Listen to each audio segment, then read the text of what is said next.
hewan-hewan yang halal dimakan.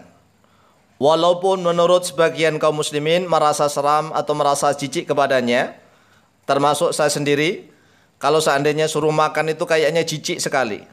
Tetapi kita akan membahas hukum Islam, terutama menurut mazhab Imam Asy-Syafi'i radhiyallahu an yang dijelaskan oleh Imam An-Nawawi rahimahullahu taala di dalam kitab Al-Majmu' Syarhul Muhadzab pada juz yang ke-9 halaman 12 Kitabul At'imah.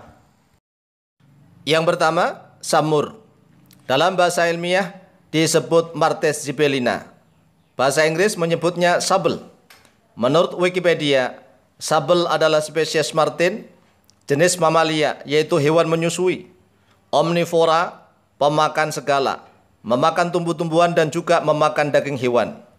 Samur berukuran kecil, berat kurang lebih 1,1 kg, panjang kurang lebih 45 cm. Samur hidup di lingkungan hutan Rusia, dari pegunungan Ural di seluruh Siberia dan Mongolia Utara. Habitatnya juga berbatasan dengan Kazakhstan Timur, Cina, Korea Utara, dan Hokkaido, Jepang. Sedangkan di Indonesia, samur sejenis dan sebangsa dengan musang atau luwak atau garangan dalam bahasa Jawa. Hanya saja musang bertubuh agak sedang dengan panjang total sekitar 90 cm termasuk ekor. Karena panjang ekor musang sekitar 40 cm. Di Malaysia, musang disebut dengan nama musang pulut. Di Jawa disebut dengan nama garangan atau luwak. Yang kedua, sinjab. Sinjab dalam bahasa Indonesia disebut tupai atau bajing. Jenis bajing apapun adalah halal menurut mazhab Imam Asy-Syafi'i. Karena bajing walaupun memiliki taring dan kuku-kuku yang tajam, tetapi bukan untuk memangsa musuh, hanya dipakai untuk mengerat buah-buahan, terutama buah kelapa dan yang sejenisnya. Sehingga tupai atau bajing adalah halal menurut pendapat mayoritas ulama di dalam mazhab Syafi'i dan juga mazhab-mazhab yang lainnya. Yang ketiga, fanak atau disebut fennec. Fanak adalah jenis rubah atau tha'labah. Akan tetapi termasuk jenis rubah yang paling kecil karena ukuran tinggi fanak hanya 20 cm. Dengan berat badan sekitar 0,68 kg, yang paling berat kurang lebih 1,6 kg. Sedangkan rubah atau tha'lab secara umum memiliki ukuran tinggi kurang lebih 35 cm, yang paling tinggi kurang lebih 50 cm. Dengan berat badan sekitar 2,2 kg, yang paling berat tha'lab adalah 15 kg. Yang keempat, kokum. Kokum memiliki nama lain Mustela erminea atau cerpelai ekor pendek dan ermine. Kokum termasuk hewan mamalia kecil dengan ukuran berat badan kurang dari 1 kg, bahkan hanya 260 gram, dan panjang kurang lebih antara 19 cm, yang paling panjang hanya 32 cm. Yang kelima, hawasil. Termasuk di dalamnya adalah wombat, yaitu hewan mamalia omnivora yang berekor pendek, memiliki panjang tubuh kurang lebih 1 meter dan berat badan antara 20 kg hingga 35 kg. Hewan wombat ini kebanyakan hidup di negara Australia yang sering diburu oleh suku aborigin. Yang keenam, dobbun. Dobbun atau disebut kadal gurun adalah sejenis reptil pemakan tumbuh-tumbuhan. Ukuran panjang tubuhnya sekitar 25 cm hingga 91 cm. Dengan lebar tubuh sekitar 7 cm hingga 10 cm. Seperti kebanyakan reptil yang lainnya, warna dob atau kadal gurun ini berubah-ubah sesuai dengan suhu di daerahnya. Yang ketujuh, yarbu'. Yarbu' memiliki nama lain jerboa, yaitu binatang kecil yang berekor sangat panjang.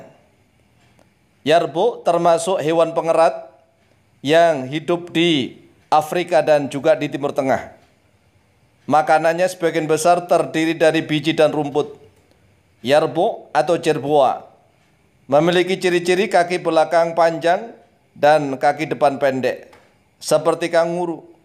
Tetapi tubuhnya sangat kecil, ukuran panjang hanya 10 cm dan berat badan hanya 57 gram.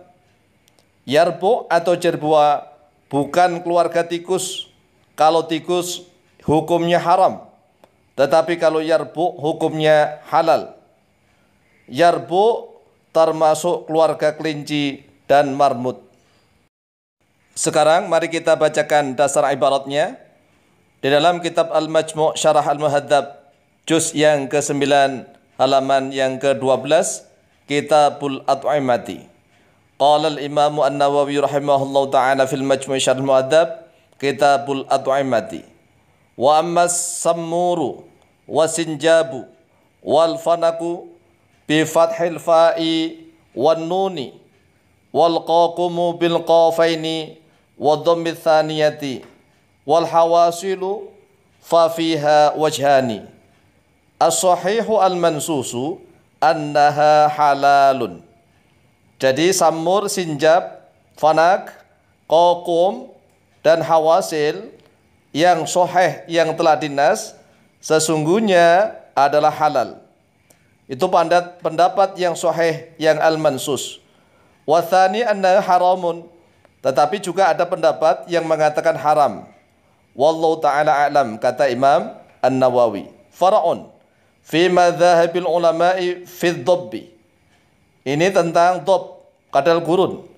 Madhabuna annahu halalun ghairu makruhin. Madhab kami yaitu madhab Syafi'i, sesungguhnya dhab adalah halal, tidak makruh. Wa bi qala Malikun wa Ahmadu wal jumhuru. Dan dengan pendapat inilah Imam Malik dan Imam Ahmad serta jumhur mayoritas ulama mengatakan bahwa dhab adalah halal, tidak makruh.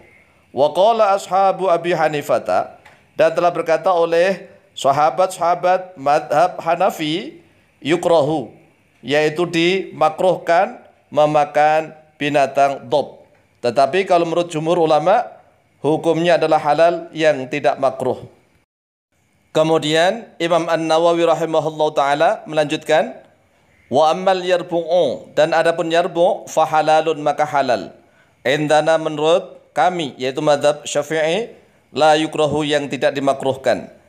Daliluna hadithu Khalidin wa hadithu kathiratun fi sahihaini.